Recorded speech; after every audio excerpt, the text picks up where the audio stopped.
Agradecemos a los candidatos. Ahora siempre en tema de seguridad abordaremos las zonas rojas, que son aquellos lugares como ciertas zonas de la zona 18 y otras también áreas de Misco y de Villanueva, en donde se registran altas tasas de criminalidad. La pregunta concreta que se le realiza a los candidatos es la siguiente: ¿cómo retomará esos territorios que las maras se han apropiado y donde muchas veces no ingresan ni siquiera las fuerzas de seguridad? Iniciamos con el candidato del Partido Republicano, Rafael Espada, por favor. Muchas gracias. Yo creo que vamos a seguir la estructura de nuestro partido. La base educativa es la base de un país. Un país educado es un país que progresa. Y esa fase educativa va a estar asociado con salud, certeza jurídica y el crecimiento económico. El crecimiento económico va a ser el desarrollo para que esta juventud tenga oportunidades. Si industrializamos el país, va a haber trabajo para todos, va a haber mucho más oportunidades para esta gente joven.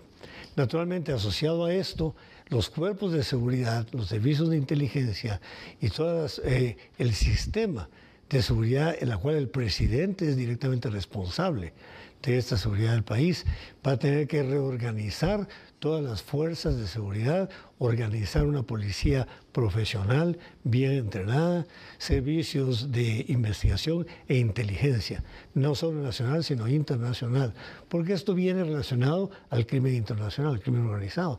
Es una corporación mundial que está alimentando a estas zonas que se vuelven zonas rojas. Entonces, aprovechando las oportunidades de educación, trabajo, formación y un servicio de inteligencia muy fuerte, con un servicio de seguridad bien entrenado, una policía bien entrenada, profesional, incluso universitaria. La policía debe reconstruirse y vamos a hacer comisarías autosostenibles en cada región. Autosostenible es una comisaría que va a tener toda su estructura, toda su ayuda, toda la formación para poder controlar las diferentes áreas de la ciudad. Esto es tener equipos modernos, tener todas las facilidades para que el policía y los agentes de seguridad se sientan cómodos, estén bien comidos, bien tratados, pero bajo una institucionalidad y una formación educativa muy fuerte. Y esto asociado a educación intensa y a una alimentación y un desarrollo social sostenible, creo que podemos lograrlo muy bien. Muchas gracias, candidato Espada. Vamos a recordarles la pregunta y es: ¿cómo retomará estos territorios que las maras se han apropiado y donde muchas veces no ingresan ni siquiera las fuerzas de seguridad?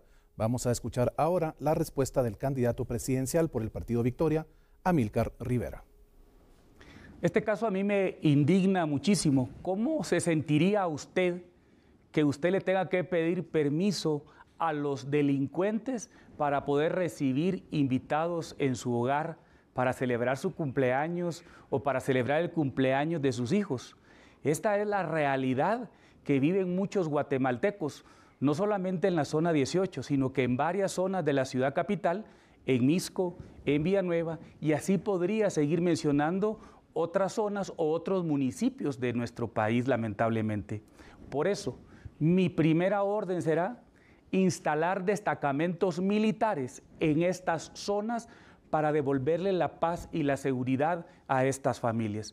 No podemos seguir viviendo de esa manera. Y quiero decirles, actualmente tenemos alrededor de 45,000 policías nacionales civiles, pero cuando miramos el armamento que tienen los policías realmente están peleando ellos con una pistola que ni les dan municiones, y los mareros tienen armas de alto calibre. Entonces necesitamos instalar estos destacamentos militares para recuperar.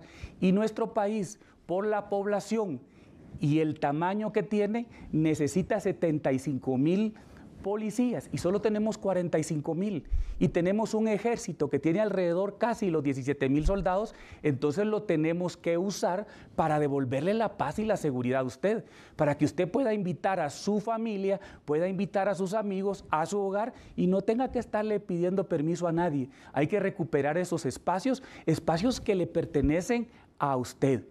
Y el otro aspecto también que tenemos que cambiar, ¿Cómo es posible que al día de hoy, cuando un buen policía hace su trabajo, hiere o mata a un delincuente, ese policía se va consignado y le suspenden su salario?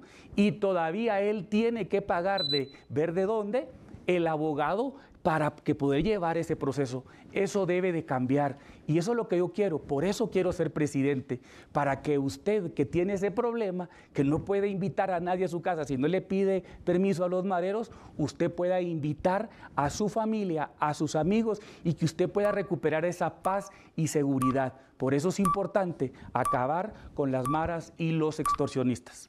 Continuamos para responder esta misma pregunta con el candidato del partido Voz, Manuel Villacorta. Bueno, lo primero que se tiene que hacer es tener una capacidad operativa para focalizar lo que se llama una zona roja. Una vez focalizada la zona roja, se tienen que determinar una serie de acciones metodológicamente sustentadas para poder ir retrotrayendo al crimen de esas áreas hasta la recuperación plena. Tiene que haber un despliegue y una ubicación permanente de centros policiales especializados en el combate al crimen organizado y en este caso a las pandillas o a las maras, que son las que generalmente recurren a la ocupación de esas zonas civiles que no son precisamente para el área criminal. Aquí también nosotros consideramos que es importante tener recursos de control de última generación, como son los medios sistemáticos de visualización a través de cámaras, por ejemplo, que es importantísimo tenerlo. En muchas ciudades del mundo se utiliza un sistema prioritario de camaraje en las entradas y las salidas de esas ciudades, de esas zonas que pueden ser zonas rojas. Ahí ya se limita en una circunstancia muy considerable el control que puedan tener estos grupos criminales dentro de esa área operativa. Pero creo también que es importantísimo considerar que no solo el Estado y las fuerzas de seguridad son las responsables para el combate al crimen organizado y la recuperación de esas áreas, de esas zonas llamadas zonas rojas.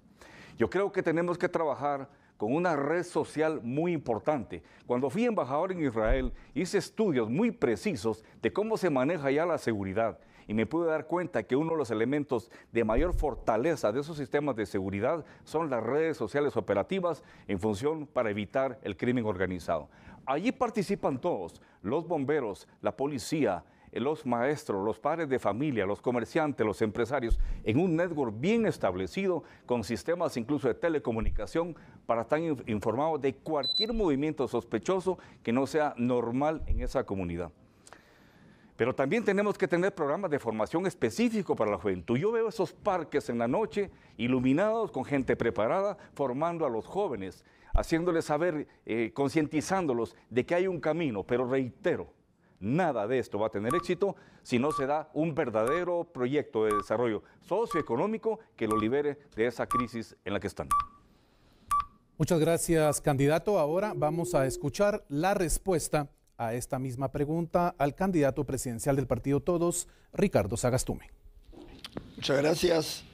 Sinceramente sigo sin entender cómo es posible que existiendo la legislación no se aplique funcionalmente y de manera contundente. Y eso se debe sinceramente y simplemente a que el Estado no ha respondido y las autoridades no han tenido la voluntad política.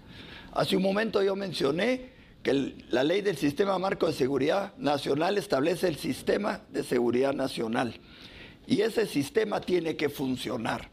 Pero no funciona porque el Estado no da credibilidad, ni confianza, ni certeza, porque se ha dedicado a otras cosas, menos a atender la seguridad pública y la seguridad ciudadana. Pero ese Consejo Nacional de Seguridad, de la manera como está integrado, ya no es suficiente. Convocaré a todas aquellas instancias para que de manera coordinada participemos, y eso incluye a las universidades, a las iglesias, al Consejo Empresarial, al CES, que es el Consejo Empresarial y Social, que integra al sector empresarial, al sector cooperativo y a los sindicatos, a las municipalidades, a los tanques de pensamiento, a las universidades. Realmente tenemos que convocar a un gran diálogo nacional porque no podemos seguir reaccionando de manera simplemente reactiva. El problema es que dejamos de construir, dejamos de diseñar y dejamos de preocuparnos por lo más importante, que es la dignidad de los guatemaltecos, y así, de manera contundente, bajo una dirección y bajo un liderazgo que dé esa certeza, esa confianza y esa credibilidad, pondremos a trabajar a la sociedad guatemalteca en una manera coordinada. Pero adicionalmente a eso, las políticas públicas en materia de seguridad deben tomarse para ser ejecutadas.